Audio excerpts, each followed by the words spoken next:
ఓం శ్రీ గణేశాయ నమ. శ్రీ గురుభ్యో నమ. శ్రీ గురు దత్తాత్రేయాయ నమ. గురు చరిత్ర పారాయణం.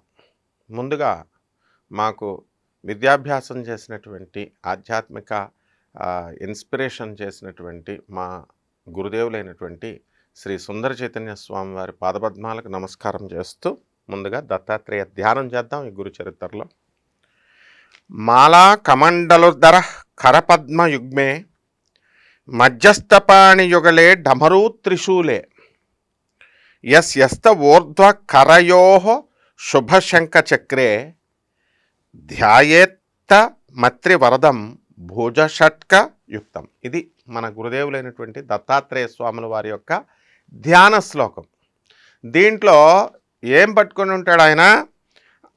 కుడివైపు గురువు, ఆ తర్వాత ఎడమవైపు భగవంతుడు. కుడి చేతిలో మంత్రాలకు ఆధారమైనటువంటి అకారాదిక్షకారాంత పదాలన్నీ కూడా ఉంటాయి. వర్ణాలు కలిగినటువంటి 52 పూసలు కలిగినటువంటి జపమాల, అంటే కుడి చేతిలో ఒక జపమాల పట్టుకొని ఉంటారు. అలాగే ఈ యొక్క డమరం డమరకం ఒకటి పట్టుకుంటారు. ఆ డమరులో శృత్యాది శాస్త్రాలన్నీ కూడా మరి మధ్య మాధికారుల కోసం అన్నీ కూడా ఉంటాయి.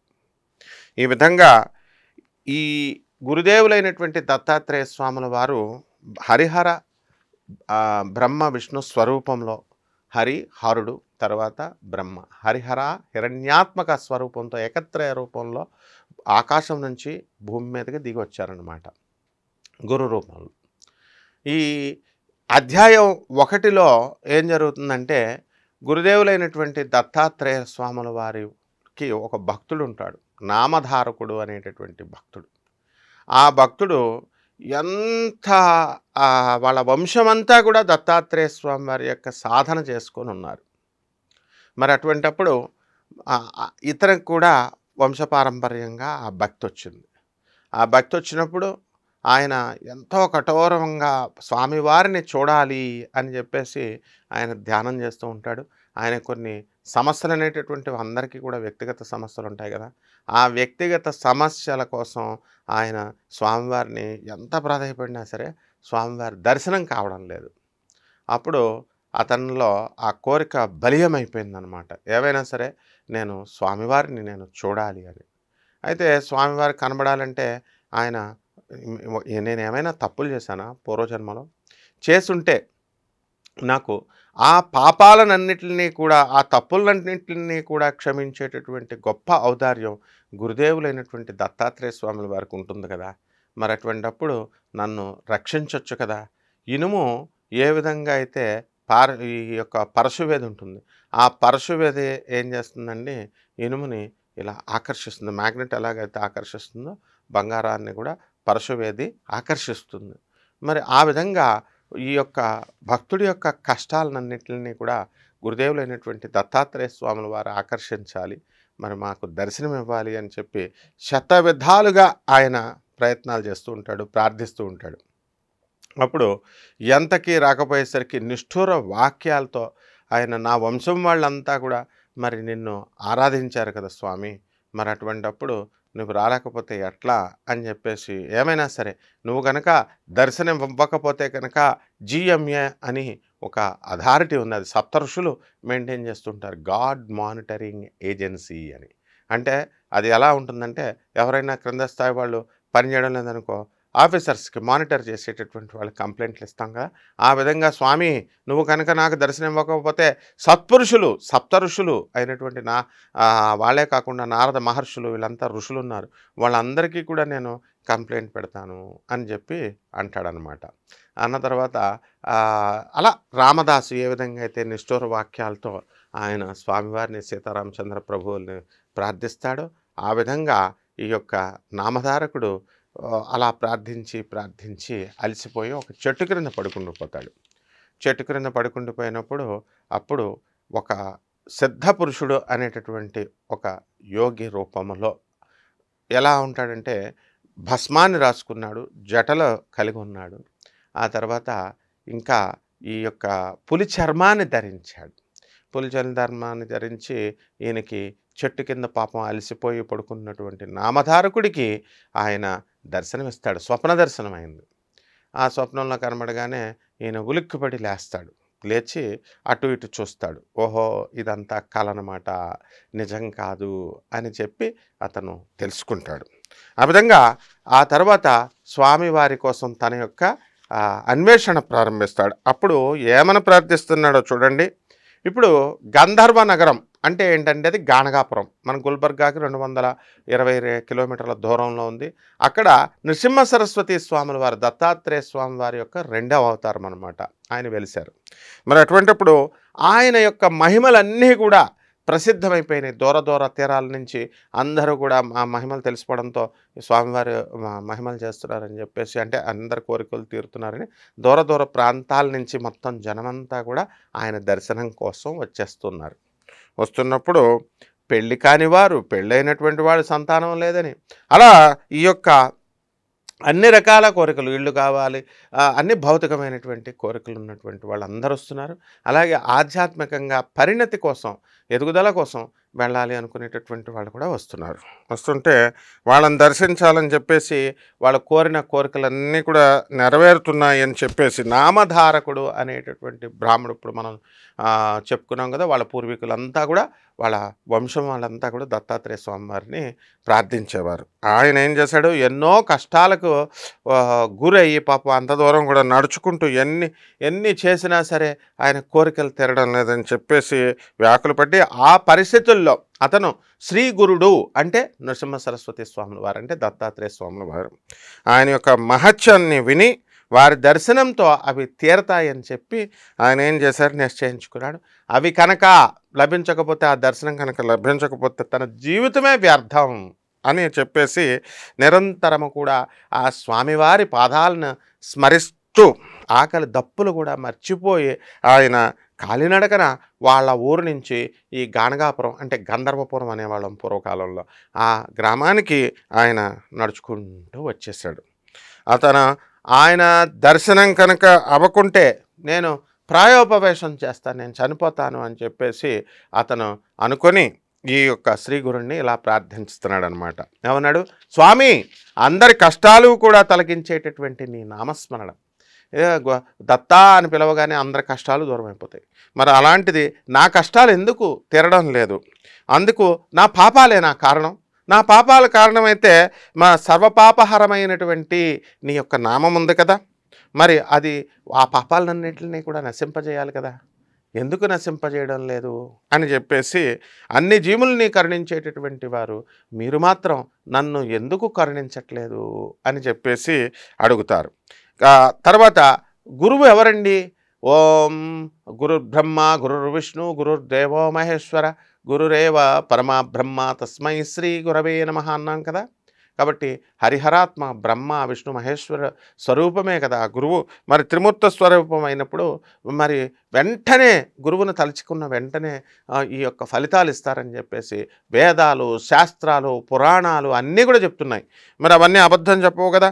మరి అందువలన కలియుగంలో శ్రీ నృసింహ సరస్వతి స్వాముల వారు మనకి ఇక్కడ అంత పెద్ద గురువు అని చెప్పి కీర్తి గడించారు మీరు. మరి అటువంటిప్పుడు మీరు నాకు దర్శనం ఎందుకు ఇవ్వడం లేదు అని చెప్పి నా పట్ల నిరూపణ అవ్వాలి, మీరు ఇవ్వాలి అని చెప్పేసి, మీరు సాటిలేని పెన్నిది, మీరు అందరి యొక్క కోరికల్ని కూడా మీరు తీరుస్తారు అని నిశ్చయించంగా అందరికీ కూడా తెలుసు. కాబట్టి నా మనస్సు కూడా మీ మీద ఎందుకు స్వామి నాకు భక్తి కలగడం లేదు అంటే, ఎందుకు కలగడం లేదు, నా మనస్సు మీ మీద స్థిరంగా నిలబడాలి. ఇప్పుడు అందరూ కూడా గురువులు ఉన్నారంటారు, కానీ గురువుకి శిష్యుడికి మధ్య గురి కుదరాలి. ఆ గురువు పట్ల ఆ శిష్యుడికి ఏమవ్వాలండి, చక్కగా స్థిరత్వం రావాలి. ఎందుకు స్వామి నా మనసు మీ మీద స్థిరంగా రావట్లేదు? మీరే నా తల్లి, తండ్రి, గురువు, దైవం అన్నీ కూడాను. మరి అటువంటిప్పుడు తోడు నీడ అని నమ్మి నేను మిమ్మల్ని ఆశ్రయించాను. పసితనంలో కూడా మా తల్లిదండ్రులు నాకు మీ పేరు పెట్టి నన్ను మీకు అమ్మేశారు. ఏకంగా నా పేరు నామధారకుడు. కాబట్టి మీ పేరు పెట్టిన తల్లిదండ్రులు నన్ను మీకు అమ్మివేశారు. కాబట్టి పరమాత్మ, మీరు దీనుల పాలిట కల్పవృక్షం, మరి దయాళు మహాదాత మీరు. మరి దేవతలకే శక్తిని అనుగ్రహించినటువంటి ఈ యొక్క మీరు విశ్వమంతటిని కూడా పోషించే శక్తి మీరు ఈ ప్రపంచంలో ఉన్నటువంటి ఇతర దేవతలందరికీ కూడా ఇచ్చారు. మరి అటువంటిప్పుడు మీరు నన్ను ఎందుకు ఉపేక్షిస్తున్నారు? మీరు సర్వసాక్షి అని తెలుసు. మరి అటువంటిప్పుడు అవి వేదాలు చెప్తున్నాయి. మరి నా దుస్థితికి మీకు తెలియడం లేదా? లేకపోతే ఎందుకు నువ్వు నన్ను ఉపేక్షించి నన్ను ఎందుకు దర్శనం ఇవ్వట్లేదు? ఎవరినీ ఉపేక్షించవు, నువ్వు అందరినీ కరుణిస్తావు, నన్ను ఎందుకు కరుణించట్లేదు స్వామి అని చెప్తాడు. నేను మీకు ఏమైనా సమర్పించడం లేదా? పోనీ ఏమైనా కోరికలు? సాక్షాత్తు కొబ్బరికాయ అలాంటివి, సాక్షాత్తు లక్ష్మీదేవే నీకు దగ్గర ఉండగా నీకు సేవకురాలైతే దరిద్రుడైనటువంటి నేను నీకు ఏమివ్వగలను స్వామి అని చెప్పేసి, బిడ్డ నుంచి ఏమైనా తల్లి అసలు ఆశిస్తుందా? ఆశించదు కదా. ఏదైనా ఇస్తేనే పిల్లడికి పాలిస్తానని ఏ తల్లైనా అంటుందా? అలా కాదు కదా. కాబట్టి నన్ను అనుగ్రహించే సమయం ఇంకా మీకు రాలేదండం సర్వసమర్థులైనటువంటి మీకు తగదు స్వామి. కాబట్టి ఇంతకుముందు కూడా మీరు దిక్కు తోచని మీరే దిక్కని చెప్పేసి మిమ్మల్ని సేవించిన మాట నిజమే. నేను ఇంతవరకు శ్రద్ధగా సేవించలేదు. మీరే దిక్కనే. అనేదా శరణం నాస్తిత్వమేవ శరణం మమ తస్మాత్ కారుణ్యభావేన రక్ష రక్ష మహేశ్వర అని ప్రార్థించాలి. నేను మీరే దిక్కని ప్రార్థించలేదు. మరి కానీ సేవిస్తే మరి అది దానం ఎలా అవుతుందో స్వామి? మీరు సేవిస్తేనే మీరు ఇస్తారనుకో, ప్రసాదిస్తారనుకో, అది దానం ఎలా అవుతుంది? కానీ స్వామి లౌకికమైనటువంటి రాజులందరూ కూడా తమ సేవకులందరికీ కూడా వంశంలో పుట్టిన వారిని అందరినీ కూడా రక్షిస్తారు. మరి మా వంశంలో ఉన్నటువంటి వాళ్ళంతా కూడా, మా పూర్వీకులంతా కూడా నిష్కామంగా ఏం కోరిక కోరకుండా నీకు సేవించారు కదా. మరి అటువంటిప్పుడు నువ్వు ఆ వంశంలో పుట్టిన నువ్వు నన్ను రక్షించాలి కదా. లేకపోతే సత్పురుషులకు ఫిర్యాదు చేస్తాను. ఫిర్యాదు చేసుకొనైనా సరే నా రుణాన్ని నేను రాబట్టుకుంటాను. మీరు నాపై కాఠిన్యం వహించినట్లు తోస్తోంది. అది మీ సాటివారి పట్ల తగుదునేమో కానీ అల్పుణ్య స్వామి నా మీద మీరు చూపించకండి, నన్ను కరుణించండి అని ప్రార్థిస్తాడు. ఇందుకు కారణం నేను చేసిన తప్పులేమో స్వామి. ఇంతకుముందు అజ్ఞానినైనటువంటి నాకు దోషాలు చేయడం సహజమే, నేను తప్పులు చేస్తూ ఉంటాను సహజమే. కానీ నా వంటి పాపి లేడు. అలాగే నీ వంటి పాపహారకుడు నువ్వు, అందరి పాపాలని హరించేటటువంటి గొప్పవాడివి స్వామి నువ్వు. కాబట్టి కనుక నన్ను ఉద్ధరించు తండ్రి అని చెప్పి ప్రార్థిస్తాడు అనేక విధాలుగా. ఒకవేళ నేను మీ గురించి ఆడినటువంటి నిష్ఠూరాల వల్ల మీ మనసు బాధపడి మీరు నన్ను మీ కఠినంగా ఉండడానికి కారణమైతే కనుక నన్ను క్షమించండి స్వామి. దయాసముద్రులైనటువంటి మీరు అలిగిన బిడ్డను తల్లి ఏ విధంగా అయితే బుజ్జగిస్తుందో ఆ విధంగా నన్ను బుజ్జగించాలి. కానీ నాపై అలిగితే నేను ఎలా స్వామి? అనుగ్రహించకపోతే నాకు దిక్కెవరు అని చెప్పి, లేకుంటే నేను చేసిన తప్పేమిటో అదైనా చెప్పండి స్వామి, నాతో చెప్పవచ్చు కదా. ఏమైనా సరే మీరు నా దోషాలను క్షమించి నన్ను దయచూపాలి అని ప్రార్థిస్తాడు. మీరే నాకు దిక్కు, మిమ్మల్నే నేను శరణ పొందుతున్నాను. చైతన్యమూర్తివి, దయానిధివి అయినటువంటి నీ కారుణ్యం ఏమైంది ప్రభు? మృత్యుముఖంలోకి ఉన్న నన్ను ఎందుకు ఉద్ధరించడం లేదు అని పరిపరి విధాలుగా ఇలా దారి పొడుగునా కూడా నామధారకుడు అనేక విధాలుగా నృసింహ సరస్వతి స్వామి వారిని ప్రార్థిస్తూ ఆర్తితో ప్రార్థిస్తూ చివరికి ఖిన్నుడై బాధతో ఏం చేస్తాడు? శోష వచ్చి అక్కడ గానగాపురంలో అంటే గంధర్వపురంలో ఒక చెట్టు కింద పడుకున్నాడు అనమాట. అతనుకు నిద్ర తూగుతూ ఉన్నప్పుడు కలలో కూడా అతడు శ్రీగురుణ్ణే స్మరిస్తూ ఆవు ఎలాగైతే తన బిడ్డని వదిలి ఎలాగైతే ఉండలేదో, ఎలా అయితే వచ్చేస్తుందో దూడ, అలా వాత్సల్యంతో పరుగున పరమేశ్వరుడు ఏం చేస్తాడంటే భూలోకంలో ఉన్నటువంటి ఈ యొక్క భక్తుల కోసం అవధూత వేషంలో ఆయన నామధారకుడికి స్వప్నంలో దర్శనమిచ్చాడు. మనందరికి కూడా ఇవ్వడానికి రెడీ అనమాట. కాబట్టి ఆయన జడలు, విభూతి, పులి చర్మము ధరించి చక్కగా ఉన్నాడు. ఆయన తన పొడవైనటువంటి జుట్టుతో అప్పుడు ఏం చేశాడు? ఈ యొక్క నామధారకుడు తన పొడవైన జుట్టుతో వారి పాదాలను తుడిచి వాటితో అభిషేకించి మనకి అతన్ని మనస్సులో ఆ రూపాన్ని స్థిరంగా ఉంచుకున్నాడు. తర్వాత ఆ యోగి ఏం చేశాడో, అతని పేరు సిద్ధపురుషుడు, అతన్ని లేవనెత్తి ముఖాన విభూతి పెట్టాడు నామధారకుడికి. తలపై ఇలా చేయుంచి ఆశీర్వదించాడు. ఆశీర్వదించి ఆ చేయి పెట్టగానే అతనికి ఏమైపోయింది, మెలకు వచ్చేసింది. ఆ అనుభూతి ఇంకా అలాగే ఉండిపోయింది చేయి పెట్టినటువంటి. అతను అలాగే ఆశ్చర్యపోతూ ఉన్నాడనమాట. కాబట్టి అక్కడ ఇంకెవరూ లేరు. అప్పుడు లేచి తన స్వప్న దర్శనం వచ్చినటువంటి ఆ గురుమూర్తిని స్మరిస్తూ అతన్ని ఏమైనా సరే దర్శనం చేసుకొని ముందుకెళ్తున్నాడు. నెక్స్ట్ అధ్యాయంలో మనం మిగతా విషయాలు తెలుసుకుందాం. శుభమస్తు.